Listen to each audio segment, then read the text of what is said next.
Right, so today we have something fairly different.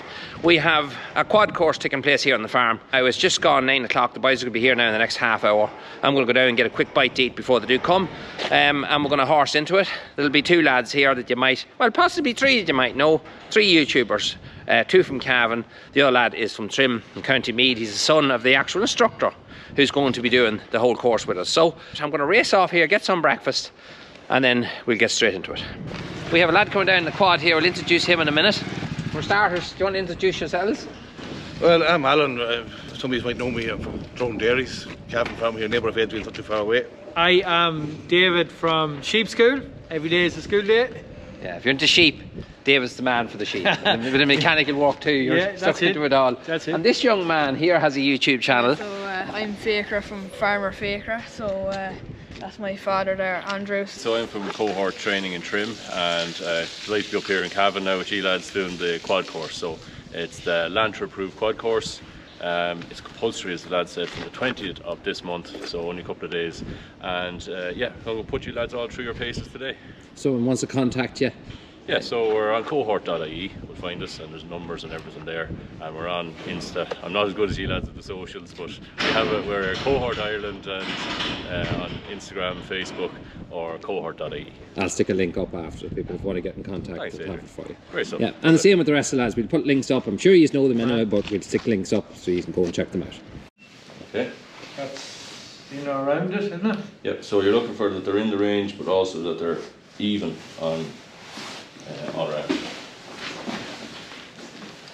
3.6. Okay. And I'll tell you what that is. 7.9. Okay, so you let a little bit out of that just to adjust it. Yeah, I'm too high, so yeah. I can just press the side of it here, can I? You can, yeah. And we're not a million miles out at the same time. No, not too bad. No. No, as they go. An awful lot of your suspension is to do with that too, like in your tyres. Yeah, on a quad. If you couldn't sit in it if it's really hard. So I'm saying in your case then, 4 on the 2 back, and then have your 3.6 on the front. And on this bike, the cold tyre pressure is 3.6 psi, and then there's plus or minus 0.4 on that. So depending on what you're doing with the loads on your quad, you look to have it anywhere between 3.2 and 4 psi. So they're extremely low pressure tyres, and that is something that most people aren't aware of. And as I explained to you inside earlier on, a lot of times on the Honda bikes it's in kilopascals. So this one is 25 kilopascals, which throws people off. They think it's PSI, so they end up completely the wrong amount of pressure in them. Here's your maximum weight capacity. So this bike is designed to carry 220 kilos. So that comprises of the operator, your rear racks, your front racks, and any nose weight or tongue weight on the trailer, and we'll come to that then later on. The next one here then on the front, when you're looking at health and safety, anytime you see a red line it means it's prohibited, and anytime you see green or blue it means it's compulsory or mandatory. So these bikes, they're single saddle, they're large enough for active riding, no passengers allowed.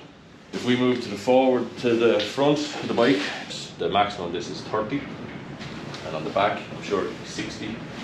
Generally what it is the ratio is really important. It's 2/3 on the back, 1/3 of the weight on the front.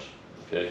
So if you're carrying something heavy on the back, you should have a counterbalance weight to balance that out. Well, funny you say that. One time I was using a sprayer, and it was a 100-litre sprayer, and when I filled it, the bike, you couldn't actually drive it. Exactly. There was no steering at all on it. Way off the ground. Yeah. So best thing you can do with that is part fill it. So, and then on the slopes then, allowing for that movement of what we call a live load, but yeah, counterbalancing weight on the front. Okay, so 2/3, 1/3. So the minimum legal age to operate a quad on the farm in Ireland is 16. And one of the reasons for it is that younger people and smaller people, they don't have the physical weight and size to operate it safely and to do the active riding things. Right. Okay, so we should have 2 weights on that. Actually hard to see it. The first one is the total mass that you can tow. I think it is 2 off the wheel. Yeah, it's in the wrong way. Do a full service or Yeah. So it looks like it's 600 kilos. Okay, so your maximum towing mass permitted is 600 kilos. And the second weight that's on it then is 15 kilos. And that's what we call the nose weight, or the nose mass, or the tongue weight. And that is the downward pressure on the drawbar, on the tow bar. Okay? 15 seems very small. Very small. It does, yeah. It is very small. You know, in practice. Yours would be 14, and the likes of a Honda 520 will be only 17. Okay? I have a Segway Snarler there. Whether it's an anomaly or not, I'm not sure, but its tongue weight is 100 kilos. Yet the overall towing mass for an unbraked trailer is just 300 kilos, whereas you're at 600. I was in a place recently and the seat was all busted, and I didn't even need to check to see why, because the chap who was bringing it in was standing up in it. Didn't want a wet backside, simple as that. So if it's damaged, you're not going to sit in it. The second thing that you're going to look for is that it clips in correctly, so that if you are turning at any kind of speed, check after stock or anything, that it's not going to depart the bike and you and it end up going that way and your bike is going the other way. Okay, how's she looking? Dirty. Bit dirty, yeah. So what do we do with that? Can you wash them and oil them up? You can clean them out with a little bit of petrol. Yes, you can, and clean it up, and then replace them when it's due.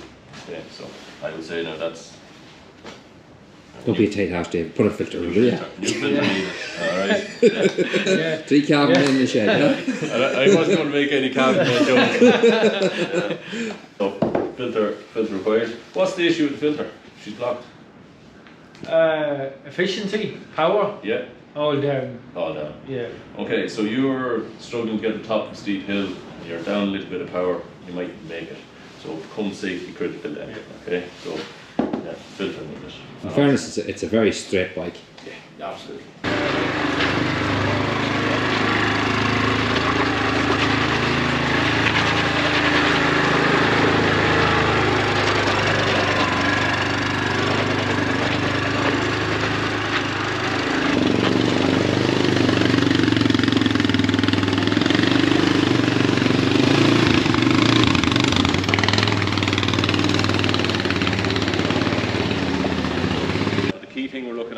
Is the balance of that load. So we're going to get Alan to do that, and then he's going to come back and tell us how it feels compared to being empty. Okay. When we were doing our familiarisation on our pre-use checks, we know what the racks can take. So we have 60 kilos at the back, 40 there in the front.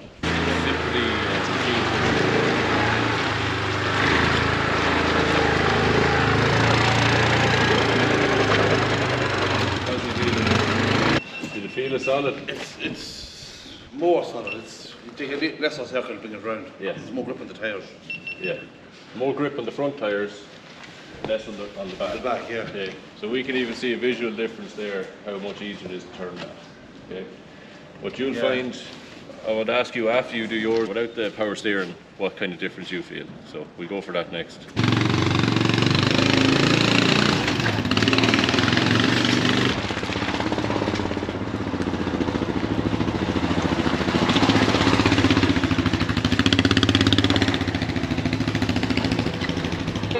Lighter steering. Lighter steering. Yeah. So it might be the weight on the front that it's just helping that a little bit as well. Yeah. So that's what I want to show you. Just this is correctly loaded, okay? So 60 on the back, 40 on the front. Let's just look at the impact if we load it incorrectly. Extra weight on the back. Would you be happy to go with it now? You're keeping it low speed. Yeah. The front. It's completely unstable. So if I put you up even on a minor hill, if you get a little bit of throttle, you're sitting back and you're in big trouble. Okay? So the balance is what will really happen these. Bearing in mind, centre of gravity is higher, the manoeuvrability changes.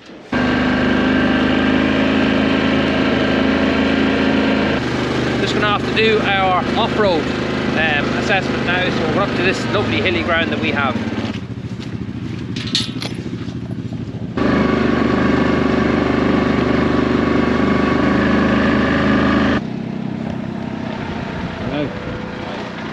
course set up on the hill. I'll bring you through it, and then I'll get you doing it one after turn after that. So the first thing we're going to be doing is hill ascent, so straight up the hill.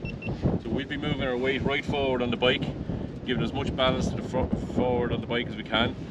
We're going to have it in 4-wheel drive. We're going to be selecting low gear, and we're going to be giving it enough rev to get us to the top of the hill. The top then where it flattens out will turn down, and then we're going to do a hill descent. So this time your weight right back, so arms straightened out, your backside as far back in the seat as you possibly can, controlling the speed, and we use what we call power braking, where we have our little bit of throttle to engage our drive, and we're controlling the speed then with our brakes. So at all times we never want to be fully relying on the brakes or you get sliding, so power braking on the descent. And then once we're all comfortable with that, I'll get you doing the side slopes.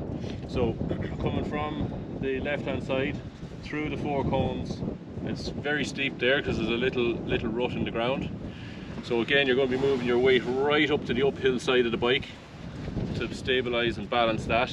You're reducing your speed right down, and you're driving smoothly, very smoothly on the throttle across the hill. The reason for that is any ruts or bumps will be enough to flip you over, and also by being in the right position you're much less likely to lose control of that.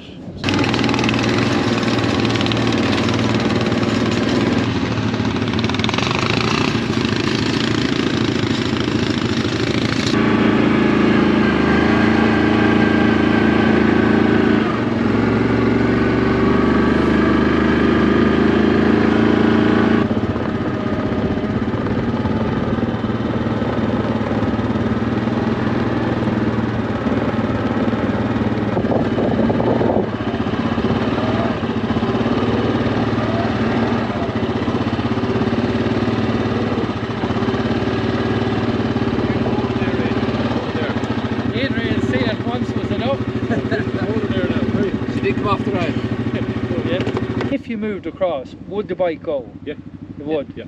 It's just your pure weight that's keeping your weight is all that's doing it. Yeah. You'd know it was just on that knife edge. Yeah. Exactly. Yeah. And that wheel came clean up off the ground when you came around the corner. The little bump that's there, it'd just be enough throws to you. kick you a little wee bit. Exactly. And that's what catches lads. Yeah. Particularly, not too bad this time of year, you can see stuff, but once there's grass growing fast, you can't even see it. You're tearing after something, you hit that and bang, down you're gone. Yeah. And that thing coming after you.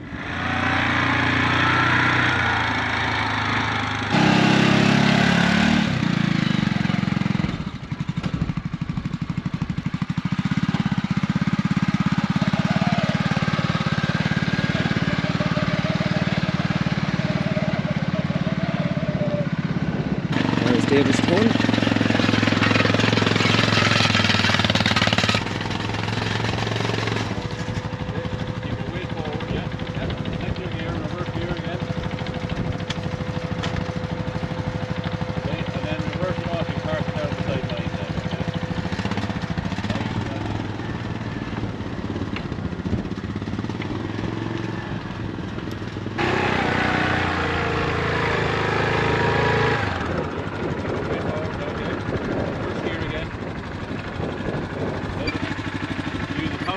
Back brakes and front brakes.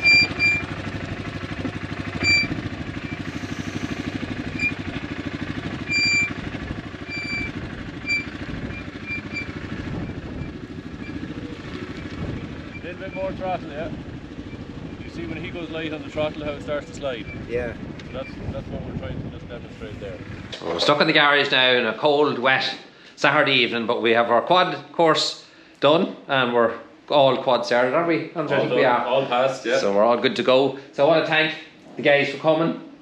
David, Sheep School. No problem, you're very welcome. Alan. Thank you very much. Drone Dairies. Andrew, instructor and myself, and this young man, Faircra, for, say the channel name? Farmer Faker. Alright, so it's the next day before I end today's video. It's just on top of my silage pit. I'm after putting the cover back slightly here. I'm just coming back to it. And you can see here a brighter line. And it's just interesting, when I was putting it back, I thought I'd show you.